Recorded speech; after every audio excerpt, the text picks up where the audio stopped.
Okay, so hello and welcome to Cybernetics Snacks, a speaker series showcasing leading thinkers in the field of cybernetics. In this series, we're diving into the past, present, and future of the discipline. Over the next 30 minutes, our speakers will respond to 4 key questions, offering their reflections. These are the same 4 questions we put to each of our guests.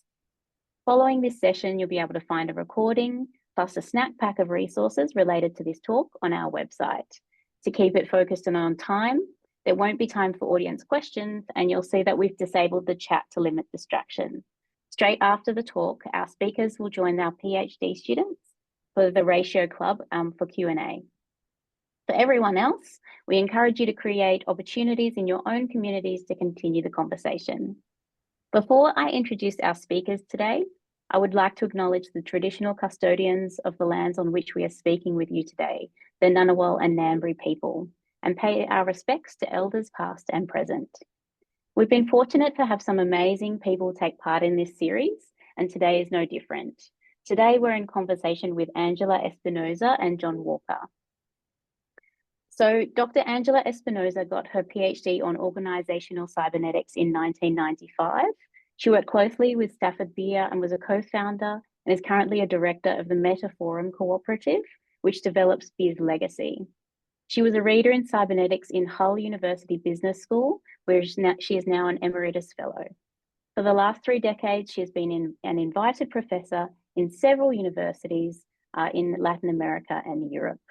She's an Honorary Fellow in Exeter University and in Transylvania Executive Education, Romania, and she is a Fellow of the British Cybernetics Society. Jon Walker has over 40 years' experience working in the cooperative business sector.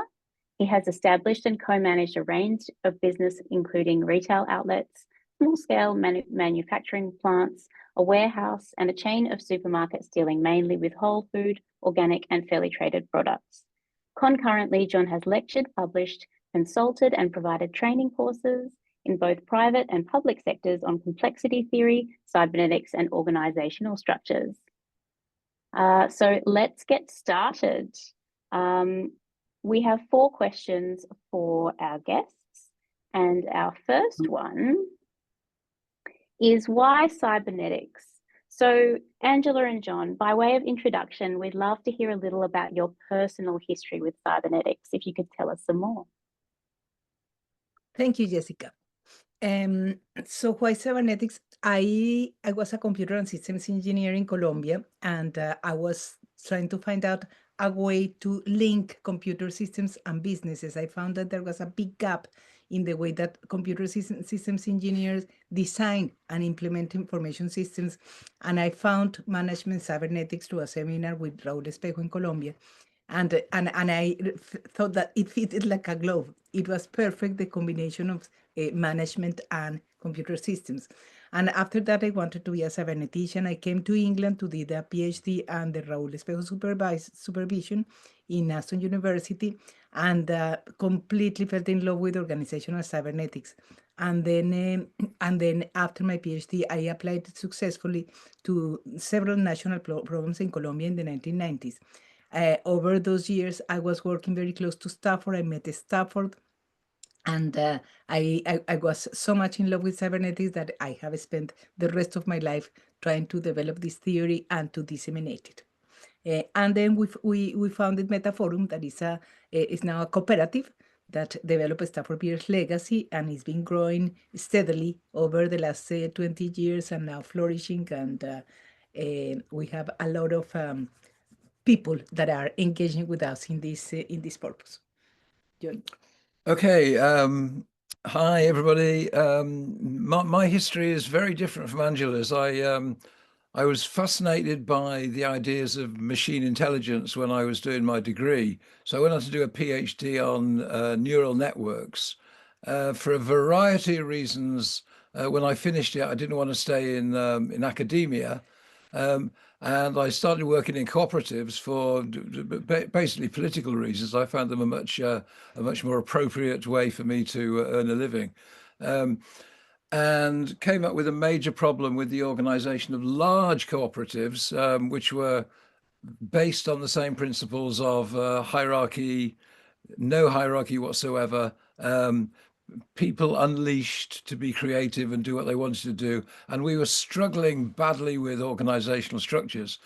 And at that point, I wrote to Stafford Beer and started this whole history of my life since then, where learned the viable system model, put it into practice, wrote a manual on it, started lecturing, met Angela, started writing more papers, books and stuff. And we're still very, very committed to Stafford's work, which I think for me is remarkable because it works incredibly well. So the theory is very beautiful, but theories are just theories.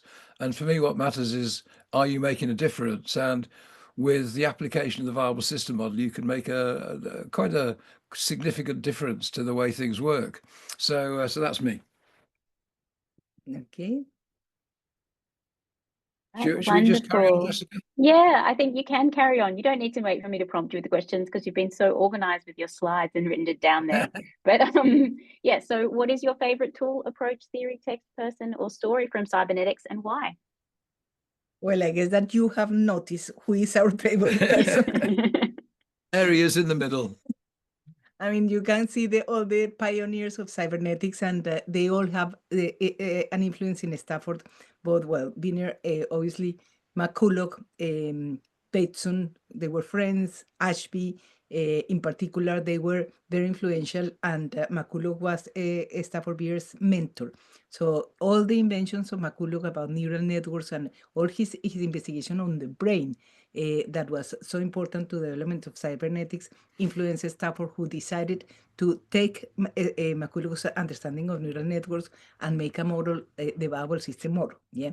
So basically, the viable system model is looking for the underlying patterns of organizational systems. And he sees organizations like self-organized complex networks capable of maintaining their viability while adapting to a changing environment.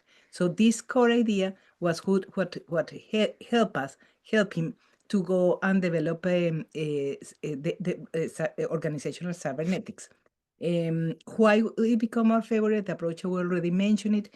I met Stafford while I was doing my PhD, and he became, after the years, my mentor and my very close friend. I found the VSM far more robust theory of effective organization than other cybernetic and complex system theories.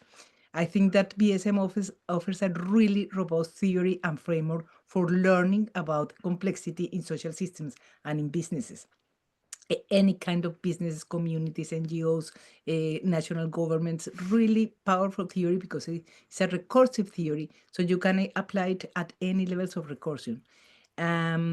Stafford coached me when I was doing big national projects in Colombia in the 1990s, and it was very extraordinary. I mean, it was a huge privilege to work so close with him. So I always wanted to come back and study with him because my PhD supervisor was Raúl Espejo. We finally organized. Mike Jackson invited me to come to the Center of System Studies in the University of Hull. And I was planning to have a Stafford supervising me in doing my postdoctoral research on applying the VSM in communities and in topics of sustainability. And unfortunately, he passed away in 2002. It was in his memorial that John and me met. And after that, well, we're still together, got married. We had a shared common life. And we have enjoyed enormously this trip of continuing Stafford the legacy. So that's I've been spent the last 30 years teaching the viable system model, consulting on the viable system model. We have done consultancies together, and I continue to do things on my own, and I'm writing about it. So we've been publishing a lot, mostly about applications of the VSM and clarifying the viable system model in the context of sustainability and governance. So that's like our focus. And well, it's been so exciting, the trip, and continues to be so rich, the learning trip about the VSM and about organizational cybernetics, that we're still here. And I think that we are going nowhere else. Yeah, and just to add a little bit, I mean, all the crises that we're looking at the moment, I mean, the cybernetics looks at them in very different light. And certainly if you do recursive mappings and look at the viable system model, there are some quite obvious things that need to happen for us to get through the next 100 years. And cybernetics, and particularly Stafford's work, is quite extraordinary. I think the other person I'd like to mention is Gregory Bateson. His book, I got his book, Steps from Ecology of Mind, in the 60s when I was a student, and I'm now on my third copy of it. It's the only book I've read so long and so hard, because I read most Bateson and I don't have a clue what he's talking about, but I just keep going back to it and reading it and reading it, and at some level it makes an impact. So Gregory Bateson again is probably the only other person who I put in a par with Stafford in the extraordinary wisdom of his thinking. Yeah, well, it's obviously what is very relevant is, I mean, the understanding of the brain, and in particular of how humans learn. How do we learn in our interaction with the environment? I think that this has been a fantastic inspiration and continues to be a very powerful metaphor. Even after 30 years, Marcus Schwaninger, for instance, has demonstrated that the model is still valid. It hasn't been refuted, and we don't know of any other model to apply cybernetics in businesses that is so powerful. So the metaphor is still there, it's still valid. There is a lot of new developments in neurocognition that don't disregard the value of the model. Lots of things that we can still learn, lots of things that interesting questions, but we have a very vibrant research community around the world who is interested in finding new answers to the questions that Stafford originally developed. Now, Stafford was very famous by his project in Chile in the 1971-73, where he developed this idea, the CyberSyn project, that was the idea of supporting a socialist government to have a bottom-up approach to governance and involving, they nationalized the industry, and Stafford was using the VSM to empower the workers at every level of the nation to be governing their own factories and to be connected like a neural network with the president's office through a technology that in those days were very visionary. It didn't exist, the internet, but he already was foreseeing the internet. So the project became a legend and made Stafford very famous, and you will see documentaries, films, videos about the Cybersyn project in Chile. We are still talking about it, and it's a continuous pivotal time in the development of cybernetics in societies and in businesses. Before you go on, Angela, could you just go back one slide? I was just curious, just for people who don't know, that image of Project Cybersyn, could you just explain what's going on in that image, I suppose, just for our audience who might not be as familiar with cybernetics? Yes. The idea is that this is called the operations room. That was the one that Stafford called it. And the screens were the idea of computer screens that in those days didn't exist, but he managed to create the technology with British scientists. And the idea is that each one of the factories in the country and the industrial sectors will have a set of key performance indicators that will be measuring what he called the essential variables for viability at each level. And he developed this idea of algedonics. That the idea was that every time that things were going as expected, then there will be a projection, like a kind of performance in key performance indicator graphic with colors, with red, with a traffic light, and it will detect instabilities in the system. So it will anticipate behaviors that could become problematic to attract the attention of the executives about something that was getting, let's say, out of control and that needed to be addressed. Sorry that I'm trying to remember myself that we don't have more. No, that's okay. That's perfect. No, I really love the aesthetics of that image. And whenever, you look up Stafford Beer, that image comes up quite a lot. So I'm just making sure that, new people to cybernetics are across this one. If I can just add a little bit, the whole idea is you have 7 people sitting in these chairs. One of the rules of the operations room is that paper was banned. You had to sit on the chairs. You had all these little control panels, and around the room, you had all these different sources of information, which are all based on the viable system model. So you had the key performance indicators coming up through the operational bit into the room. You had external environmental information coming in, and you could do simulations. So but in viable system model terms, you're looking at the interaction between systems 3 and 4. But it was basically he used the term an environment for decisions. And that's the idea. You get 7 people who've got an issue to make, they've got a decision to make. They get all the information they need from all the various sources, including these algedonics that Angela mentioned, and then they come to a decision and then put it into practice. So that was the operations room. The other thing that's important about it is that Stafford saw it as working at all levels of recursion, right the way through any organization and up to the governmental level. So he said this is as much use for a bunch of workers in a factory with a decision to make as it was for the highest level of government coming up with governmental policies. So it's a pioneering work on decentralized governments, distributed governance in the 1970s. So, I mean, it's been an inspiration for everyone. And still nowadays, I mean, things like agile management, Stafford was pioneering these kind of things in the 1970s. Yeah. It's this idea of acting, having very sound way of making decisions, having a space for conversations that is robust and allows in-depth conversations, and then allowing people to act on these decisions. So very, very cybernetic, all the cybernetic loops closed, and very inspirational. Still an inspiration for many people. So anyway, as we don't have a lot of time, the name Cybernetics present and the way how we have applied cybernetics and seen cybernetics applied to shape, create, and improve something around the world.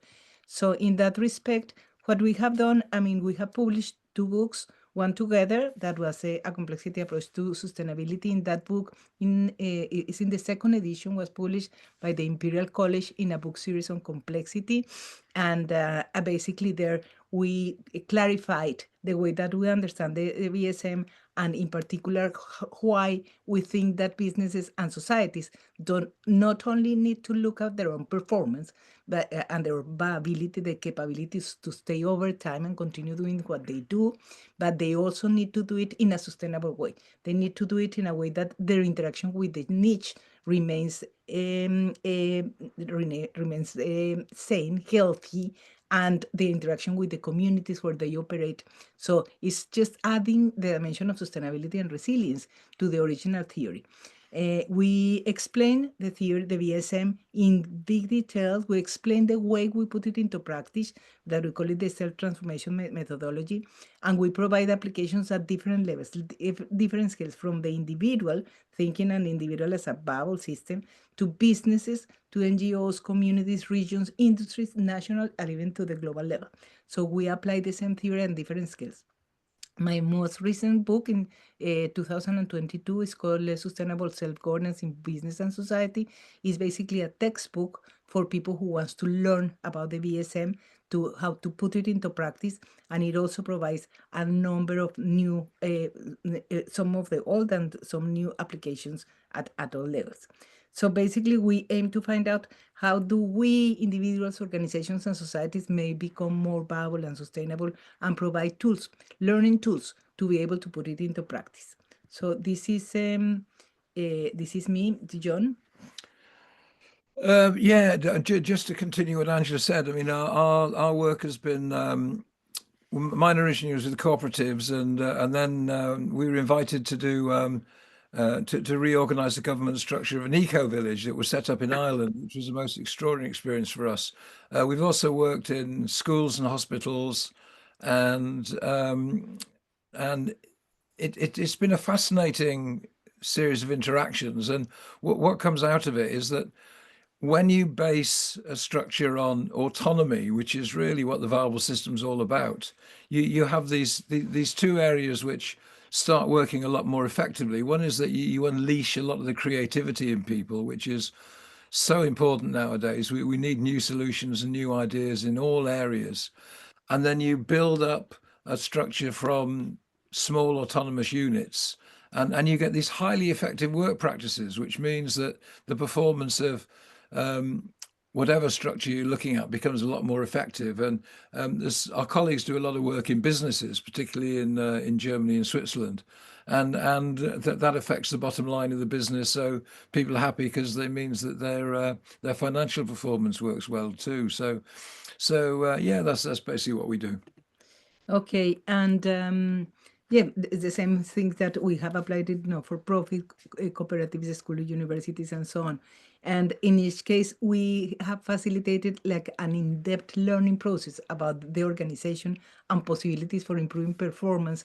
I think that the focus is to develop adaptive capabilities and improving organizational learning. The way that we practice, or at least that I practice, is understanding the VSM like a meta language that helps people to create a collective mental model about an organization that they share, and then to be able to get agreements about interpretations, because everyone has different viewpoints, and the VSM is really, really nice to facilitating and structuring group conversations about complexity in organizations. How would we deal with complexity, to create maps that are very powerful, very focused, and very effective to promote joint action.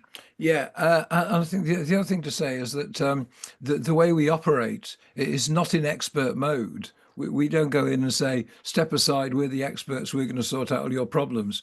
We enter into a relationship which is more like a dance, where we learn about the business and people learn about the model, and between us we co-create solutions. And that tends to, well, as far as we're concerned, works much better than expert mode. Okay. So finally, what's the one thing that we would like to remove or do differently in creating a new cybernetics in the 21st century? So, Jon? Yeah, this is a bit. This is my sense of humour coming out here. So, what would I get rid of? I get rid of Doctor Who, much as I love it, because it's for decades now. It's been giving this image of Cybermen as and creating this image of cybernetics being about machines controlling people, totalitarian states, and all that sort of thing. And really, cybernetics is exactly the opposite of that. And the real challenge for me is this leap that we've all got to make from linear logical Newtonian Descartes 17th century thinking to looking at things in patterns of relationships and systems and cybernetics. So that's what I'd like to change, but it's a bit of an ask, really. Well, commenting on Jon's position, I'll tell you an anecdote. I was walking in Toronto with Stafford in 2001, the year before he died. And he said to me, I will always regret having called my discipline organizational cybernetics, having called it cybernetics, because the problem with cybernetics is that cybernetics are so influential. I mean, it's the mother science of computer systems, artificial intelligence, robotics, and all sorts of things that we know now, that the technology aspect of it became so prevalent and disseminated so absolutely great, that the mother science, nobody knows really a lot about cybernetics, but it was very influential in science fiction. And in science fiction, and the thing of cybernetics that most people will know is cyber fiction, the Cybermen, the cyberspace, no, nowadays much more than before. So he was saying the problem is that all the basic principles of cybernetics are lost, and in the public domain, what is remained is this idea of Doctor Who and machines and robots and cybermen, which is losing some of the original wisdom of cybernetics. So that's an anecdote. Yeah, but I think it is changing. I think, especially with the work that people like you are doing, the public understanding of cybernetics is changing at the moment. Yeah. So anyway, what I will change, I would love to avoid the wars between cybernetic fractions, and to reframe cybernetics as the mother science, integrating current knowledge on traditional cybernetics, organizational cybernetics, social cybernetics, cyber technologies like artificial intelligence, expert systems, and so on, complex systems. I will try to demonstrate the power of cybernetics for creating a more sustainable relationship between and among humans and nature, and demonstrate that it can be used and has been used as a non-hierarchical human power approach to organizational and societal development. That will be for me. I mean, that's what I've been trying to demonstrate with over the years. And now, in that sense, we have created this Metaphorum as a cooperative. We've just launched it actually this week officially. It's been working on the, I mean, we've been working on it for more than 20 years, but it's now robust as a cooperative. And we welcome students to join and share us together. We have scholarships in our conference that is about collective intelligence, agency, and resilience. It's in Manchester, July the 3rd, 4th, and 5th. And in the ongoing program, our focus this year is about artificial intelligence and BSM, which I know that you are interested. There is online participation, and if you register, you will have access to recordings of the speakers, talks, and briefings from the conference.